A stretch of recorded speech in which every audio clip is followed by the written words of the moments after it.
This is DrAlvinCom, the business of wisdom where world leaders and thinkers do come to chat.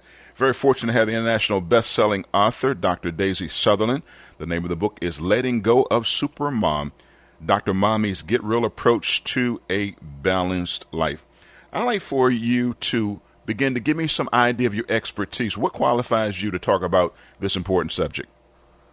Well, first and foremost, I am a mom of 5 children, ranging from ages 9 to 21. Been married for almost 22 years, and I'm a doctor of chiropractic as well. When did you discover that you had a gift to share, I guess, your research, your personal experience, and your knowledge, not only with yourself, but with other women and families around the world? Wow, I think since I was a little girl, I've always wanted to help people, and I never really knew how I can do that.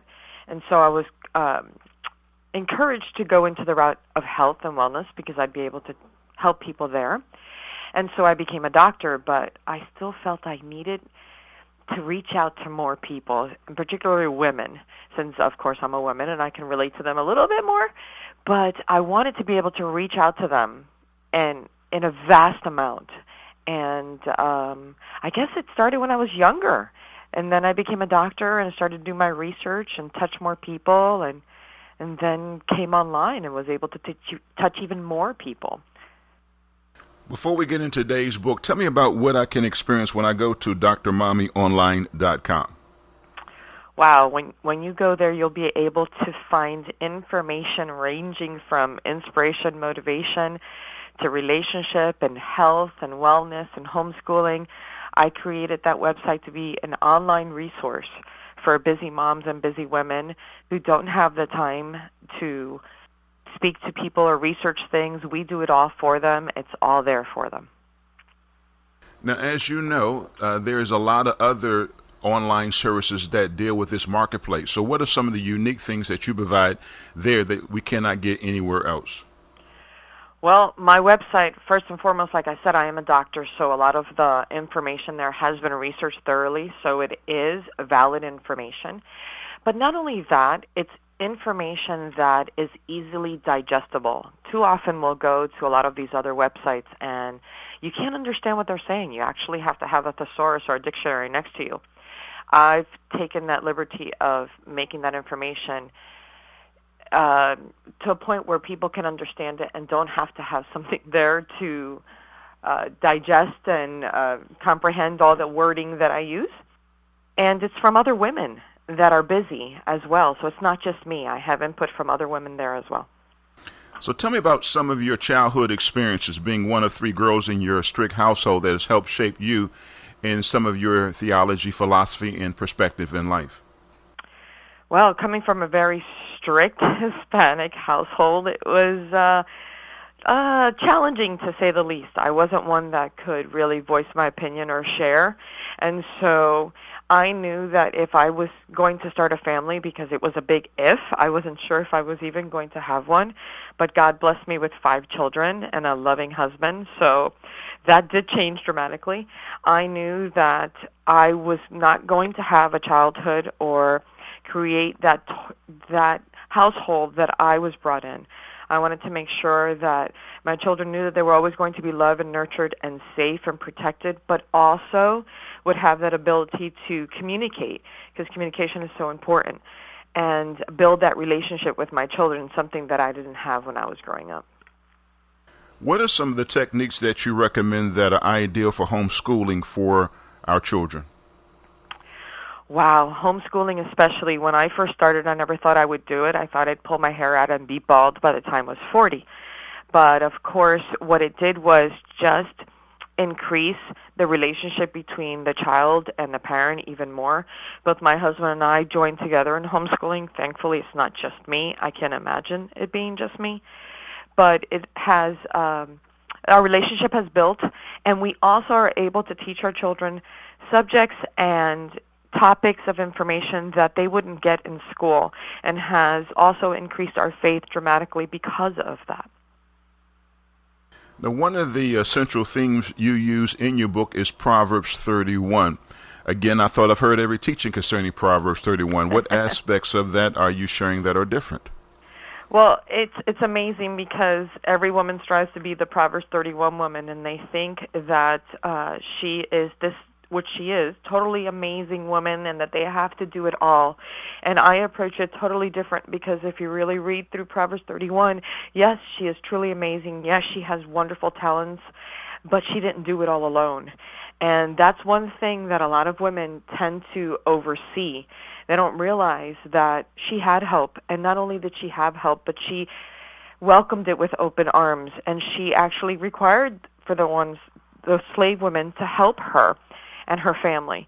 And so that's the approach that I took when I was developing this book and sharing the information in this book, that the Proverbs 31 woman did have help. She couldn't do it all alone. So what type of help are you recommending that a woman get? So give me a specific example. For example, you have, I think, under that heading, Proverbs 31, you have, I guess, 16 aspects or 16 colors as it relates to, spiritual, entrepreneur, etc. So pick one of those and give me an example of the type of help she could experience. Let's say the entrepreneur mom. The entrepreneur mom, obviously, yes, she's entrepreneur, she's business savvy, but she can't do it alone. And what I mean by that is that she's going to have people around her. If she's in business, I'm sure she is if she's an entrepreneur, right? Well, she's going to have business people around her that are going to be guiding her and helping her. No one can do anything alone in this life and succeed.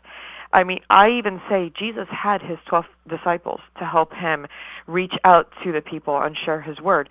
So an entrepreneur is going to have a wonderful team with her, helping to guide her and helping her expand her business even more so. Then in the next section, you talk about the importance of faith. What aspects of faith are you addressing in that particular section? When I speak about faith, I speak that, we were created by greatness, for greatness. And so we can never think that we're doing what we do on a daily life, on our daily routine by ourselves.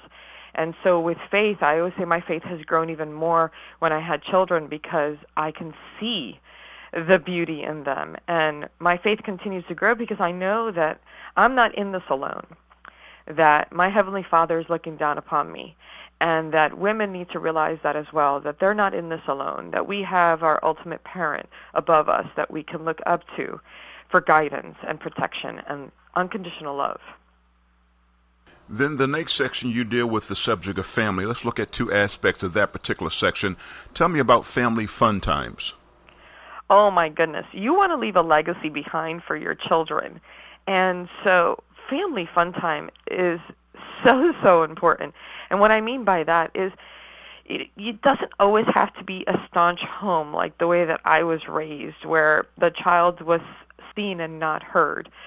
The kids can enjoy being with their family, turning off the TV, doing wonderful, playing games, doing puzzles. We love doing puzzles. We're kind of geeky that way. But going outside and enjoying the environment, and it's just having a great time. I mean, it's amazing how family fun time no longer exists. I mean, dressing up and crafts and outdoor games and cooking time, it seems to be a thing of the past, and they all turn to electronics. And what I'm suggesting is that you turn all that off and bring that back and truly enjoy your children, because they're only with you for a short time.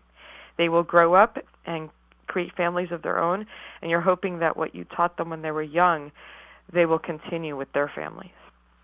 Then you talk about a very important subject, is making room for daddy, and in particular you discuss communication. Tell me about that.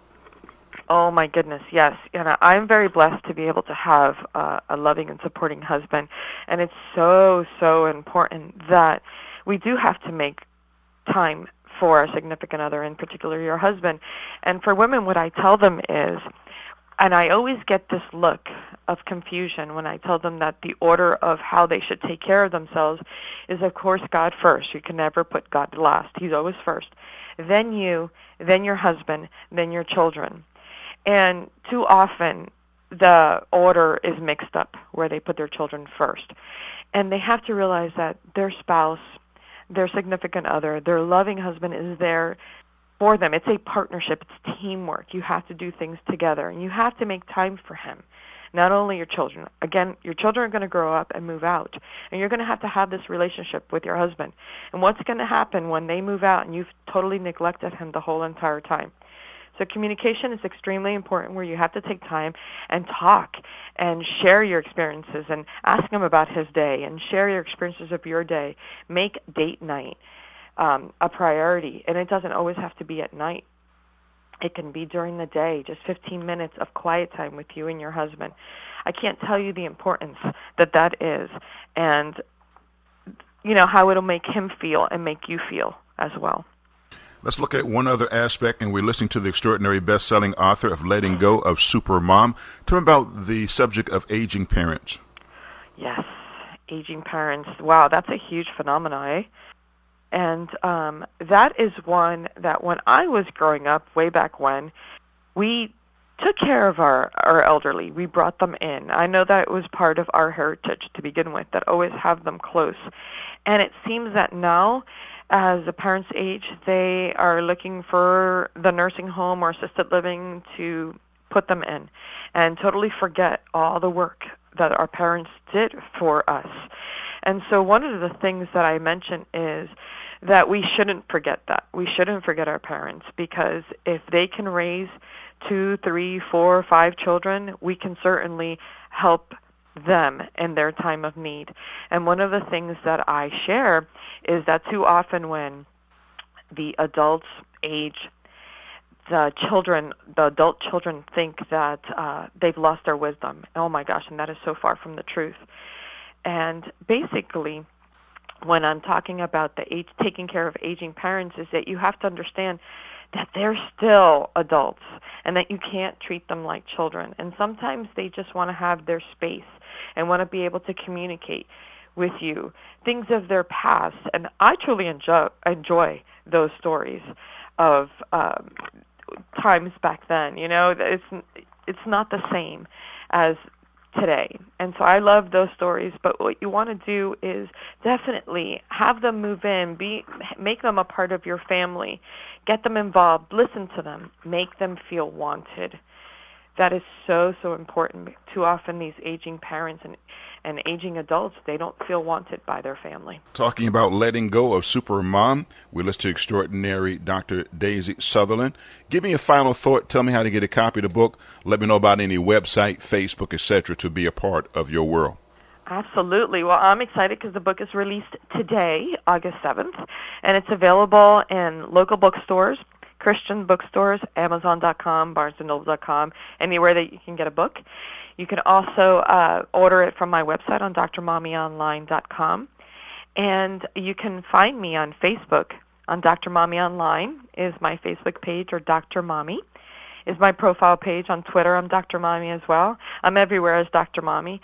But the most important thing that I want to share with women is to let them know that they are not alone in this path of being a mom, and that instead of striving to be a super mom, I would rather they strive to be a power mom, one that has everything under control, one that's focused, one that's firm in love, and one that understands that they're not in this alone, that they can welcome help, and they would be able to achieve a lot more if they welcome that help that's available to them. Well, thank you so very much for sharing your life, your personal testimony, your faith, your expertise, and research.